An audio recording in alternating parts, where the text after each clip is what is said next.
Hello दोस्तों, कहानी की इस नई सीरीज़ में हम लेकर आए हैं आपके लिए एक और नई कहानी। दोस्तों, अगर अभी तक आपने हमारा चैनल सब्सक्राइब नहीं किया है तो प्लीज़ सब्सक्राइब कर लीजिए। दोस्तों, मेरा नाम पायल है और मैं दिल्ली की रहने वाली हूँ। मेरी उम्र अभी 45 साल है। मेरे 2 बच्चे हैं और एक लड़का एक लड़की। लड़का 20 साल का है और लड़की 15 साल की है। मेरे घर में खाने पीने की कोई कमी नहीं है, इसीलिए मैंने अपने आप को काफ़ी मेंटेन करके रखा है। मैं एक प्राइवेट कंपनी में काम करती हूँ। मैं उस कंपनी में मैनेजर की पोस्ट पर हूँ, जिससे मुझे काफ़ी अच्छी सैलरी भी मिलती है। मेरे पति की मृत्यु कार एक्सीडेंट में हो गया था और तो मुझे अब काफ़ी दिक्कत होने लगी थी, क्योंकि पति के बिना मेरी ज़िंदगी लगभग अधूरी सी हो गई थी। मैं घर में सिर्फ मैं और मेरी बेटी ही रहती आ रही थी, तो कभी कभी हम अपने लिए बाहर से खाना भी ऑर्डर कर लेते थे और हम दोनों खूब मार्केट जाते। इसी तरह धीरे धीरे दिन बीत रहा था और मेरा भी मान भागने लगा था, क्योंकि मुझे हर समय मेरे पति की यादें सता रही थी।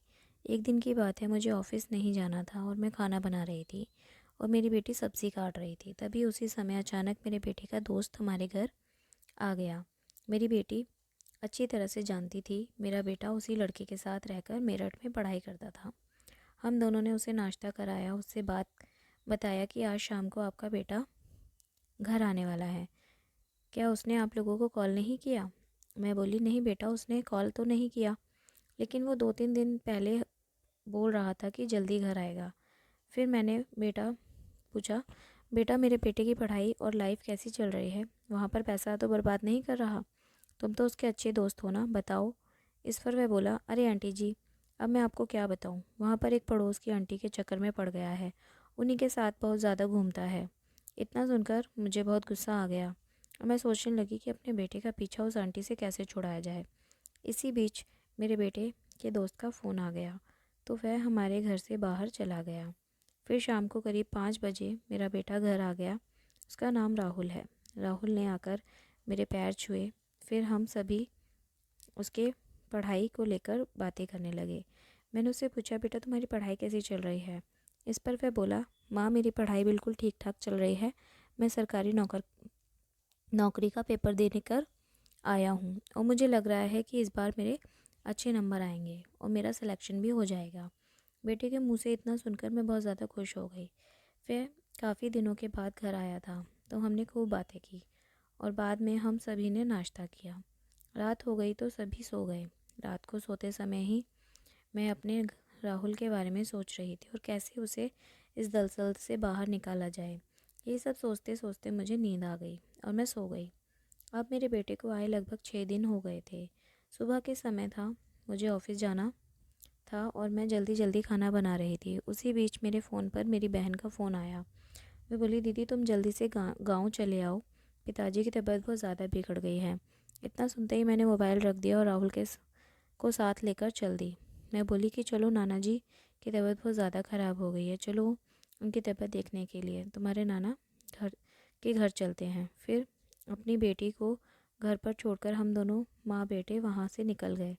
हम बाइक से जा ही रहे थे। जब हम दोनों वहाँ पहुँचे तो मैंने अपने पिताजी से बात की कि वो अस्पताल से घर आए, उनकी हालत अब ठीक थी। हम वहाँ लगभग 2-3 घंटे रहे और उसके बाद हम वापस आ गए।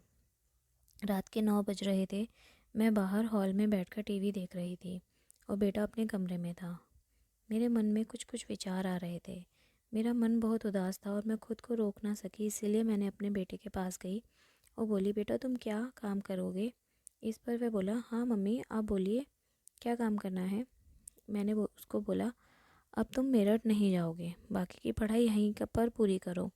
इतना कहकर वो मान गया। मुझे लग रहा था कि मेरी सारी खुशियाँ मेरे बेटे के रूप में अब वापस लौट आई हैं। फिर 3 घंटे के बाद जब हम दोनों नीचे आए तो हमने देखा कि वहाँ पर एक मेरी बेटी बैठी हुई थी। तो मैं किचन में काम करने चली गई और मेरा बेटा राहुल मेरी बेटी के पास टीवी देखने लगा।